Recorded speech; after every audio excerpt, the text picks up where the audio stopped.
Hi, welcome to Anaprime Recap. Monsters from the depths of the ocean invade the surface and demand that human beings surrender to them. And not even the world's greatest superheroes have been able to defeat them. In today's video, we continue our journey through the anime One Punch Man, episodes 7, 8 and 9.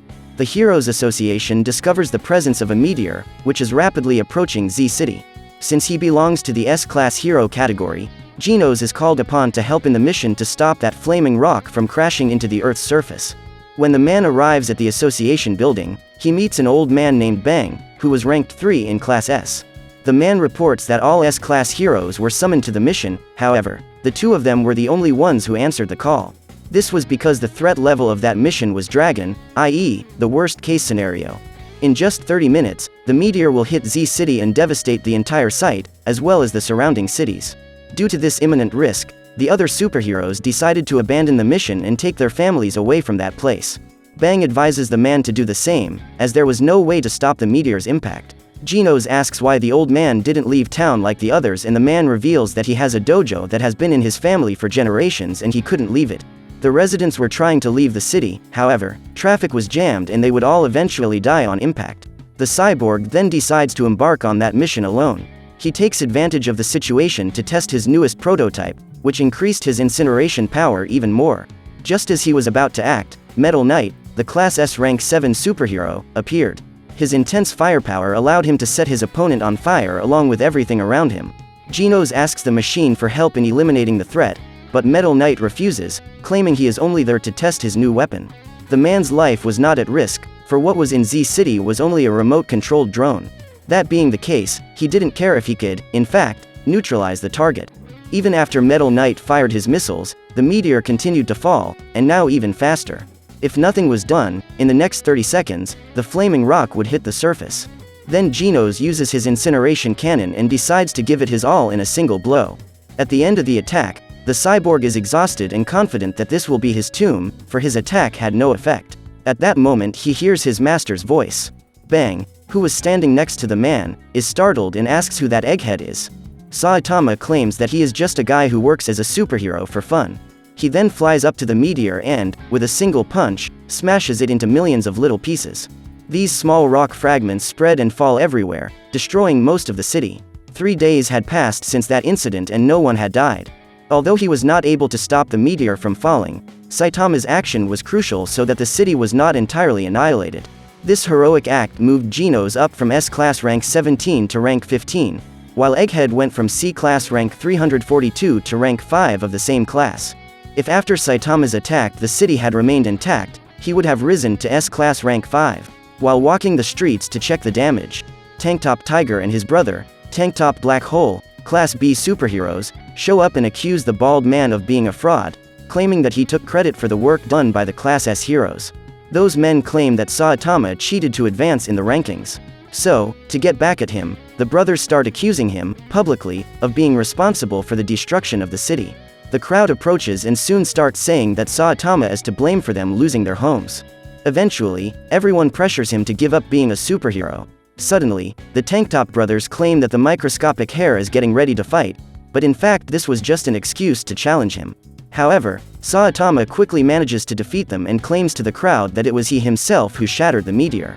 Genos arrives just in time and watches the whole speech of his master, who said he didn't give a damn about the problems of those people. He was not there to receive anyone's approval or admiration and was only doing that job for fun. Before the discussion gets any more heated, Genos asks Saitama to return home with him. Along the way, the cyborg claims that he has never met anyone as amazing as his master and says that even if people don't see what he has done, he will still be his disciple. A few months later, a new supervillain arrives in town. This time, it was a giant octopus head that claimed to bring a message from the depths of the ocean. He orders the humans to hand over the surface to the sea people, but Saitama easily destroys him. Days later, new monsters show up to avenge their partner. As they attack the residents, Stinger, a Class A superhero, shows up to stop them. On the TV, Genos and his master watch the news, where it reports that several other members of the clan entitled Sea People have invaded J City and were about to defeat Stinger. Mumum Rider, the first Class C superhero, also sees this news and prepares to go there to help his coworker.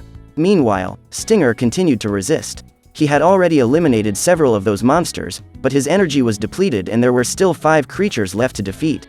With the aid of his weapon, Takenoko, the man manages to get rid of 4 more monsters. While celebrating his victory, the young man is stabbed by the king of the deep sea, the strongest and most powerful of that clan. On his way to J City, Genos decides to separate from his master to confirm the location where the battle was taking place. While pedaling toward the site, Mumum Rider encounters his Class C colleagues, who ask the man to leave, as they would not be able to help in that mission. At that moment, they hear an alert ordering the residents to evacuate the town immediately, as they were facing a demon-level threat. But still, the man is determined to help his companions. After eliminating Stinger, the king of the deep sea walks around the city looking for new victims. Lightning Max spots his target from afar and assesses whether to attack him before reinforcements arrive. After all, there was only one of those monsters left. As he was considering what action to take, the fish appears behind him and hurls him away. The man's body goes through one of the buildings and he can barely move. Still, Lightning Max gets up and lands a powerful kick on his enemy. However, the attack has no effect and he is thrown out of the building. To his luck, Puri Puri Prisoner, an S-class hero, manages to catch him before his body crashes to the ground. Sonic, who had also escaped from prison, appears soon after. Puri Puri Prisoner gets the first blow, but remains standing and lands a nice cross, followed by a hook, to the giant fish's face. The hero realizes that he is facing a powerful opponent, so he activates his angel style, causing his muscles to double in size. The man fires his machine gun if punches at the creature and Genos detects high levels of energy coming from the scene. In this way, he is able to locate where the battle is taking place. At the end of the attack, the fish remains standing and lands a sequence of punches capable of defeating Puri Puri Prisoner and sending him away. Sonic asks who that monster is, and he reveals himself to be the master of the Sea People clan. He declares that from that moment on he would become the ruler of the surface. Even though he is not a superhero, the man decides to eliminate that aberration. So he kicks it in the head, but ends up being attacked by a moray eel, which comes out of the monster's mouth. Sonic uses his speed to dodge the fish's attacks. But suddenly it starts to rain, and the sea monster's abilities increase even more. The man's attacks are ineffective and he tries to run away to find a weapon. However, he almost gets caught on the way and realizes that he is no match for that monster. Then, before running away, he promises that the next time they meet, that will be the end of that fish. Genos arrives shortly afterwards and spots the Deep Sea King approaching the city shelter. He drills a hole in the ceiling and claims to be there to eliminate all humans. Seeing that there was no escape, some heroes who were hiding in the shelter band together to buy time until an S-class arrived on the scene. Meanwhile, Saitama meets the Mumum Rider and climbs on his bicycle on his way to J-Town. Suddenly, the bowling head spots Sonic without clothes and running fast, so he decides to go after him to find out what is going on. Just then, the knight receives a call that the creature was in the shelter, which was on the other side of town. He runs with his bicycle and leaves his cell phone behind. When he returns to the scene, Saitama finds the phone. He manages to communicate with the Heroes Association and one of the agents sends the location of the attack by cell phone. So the egghead immediately goes there. Genos arrives at the shelter before his master and begins the battle against the Deep Sea King. His first attack opens a crater in the wall and is enough for the man to believe that his target has been eliminated. However, seconds later, the monster gets up and rips the cyborg's mechanical arm off. Genos asks the residents to flee the shelter while he distracts the creature. In that state, the man could not promise that he would win the fight, so his only goal was to save those people. Even without one of his arms, he exchanges several blows with the monster and manages to throw it out of the shelter. He then uses his flames to incinerate it. Despite his disadvantage, the cyborg was doing well in the battle. However, when the dead fish head spits his corrosive acid at an innocent girl, Genos shoves himself in front of her and has most of his body destroyed. From that moment on, he is no longer able to continue the fight. The only thing the man could do was to accept his fate and die a hero. But to his luck, the Mumum Rider arrives just in time and throws his fearsome bicycle at that monster's back. As he prepares to throw his killing punch, the King of the Seas grabs the man's arm and slams his body several times against the ground. However, the Cyclist of Justice does not give up. He gets up and tries to knock the creature down, but ends up taking another blow. While trying to get up to continue the battle, the knight states that he knows better than anyone that he is not strong enough to defeat him. He was the #1 hero of Class C, as he was too weak to advance to Class B, but still, he could not run away while the lives of dozens of people were at stake. For him, the issue was not winning or losing, but doing his duty. Upon hearing this speech, the residents are moved and begin to support the cyclist. They claim that he can beat the dead fish head and this is enough for the man to gather all his strength in one last blow. But still, he is completely destroyed. The Deep Sea King throws him up with one punch, and before his body could hit the ground, Saitama holds him up and congratulates him on his fine performance in battle. The egghead is dismayed to see his disciple lying broken on the ground, but is relieved to hear that he is still alive. The giant fish soon lands a punch on his bald head, but nothing happens. As he prepares to throw a second punch, Saitama strikes back and, with a single blow, causes a crater in the monster's head. The population cheers his victory, but the bald man is bored that he managed to win the battle so easily. A few days later, while walking home with Genos after going to the market, a drone appears right in front of them and delivers a box full of letters sent through the Heroes Association. Saitama opens his first letter and finds a message of hate. The sender called him a cheater and said he wished him dead. Genos is infuriated and promises that he will find out who wrote that letter, but the egghead doesn't care about the message and acts very natural.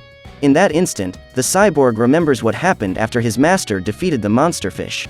While the entire population was jumping for joy for having been saved, a man accuses Saitama of being a wimp and claims that the previous heroes were even weaker, which is why they could not defeat that monster. Some people around get angry with the asshole guy and tell him to shut up because those heroes risked their lives to save them. At this point, Saitama starts laughing and states that he was in fact only able to defeat that creature because the other heroes weakened him during the battle. Upon hearing this, the population is outraged. After all, it wasn't fair that this guy should take all the credit for the work of the other heroes. But the truth is that Saitama did this only so that his coworkers would not be ridiculed and considered weak. He didn't care about being recognized, his only concern was to fulfill his duty as a superhero and eliminate any villain that came his way. The egghead opens another letter and, to his surprise, the sender thanks him for his work. Genos believes it must have been sent by someone his master had saved. The third letter in his name belonged to the Heroes Association and said that, due to his latest heroic act, he had risen to first rank in Class C, appearing at the Heroes Association headquarters. The committee reveals that the rules said that the hero who is ranked first in Class C has the option to be promoted to the bottom of the Class B rankings. To do this, he would need to answer a few questions and undergo a psychiatric analysis. After the tests, Saitama is approved and becomes the newest hero of Class B, rank 101. On his way home, he decides to stop at a restaurant, where he meets the Mumum rider. The man sees the promotion certificate in the hero's pocket and says that he will buy him dinner in celebration of his promotion. Finally, he tells Saitama that he has sent him a thank you letter and thanks him again for saving him. It seems that the egghead has gained yet another admirer, in addition to his faithful friend, Genos. Now that he has joined Class B, will our superhero be able to find a worthy opponent? So, what did you think of this anime? Leave it in the comments below. And if you liked the video, like it and subscribe for more anime recaps. See you next time.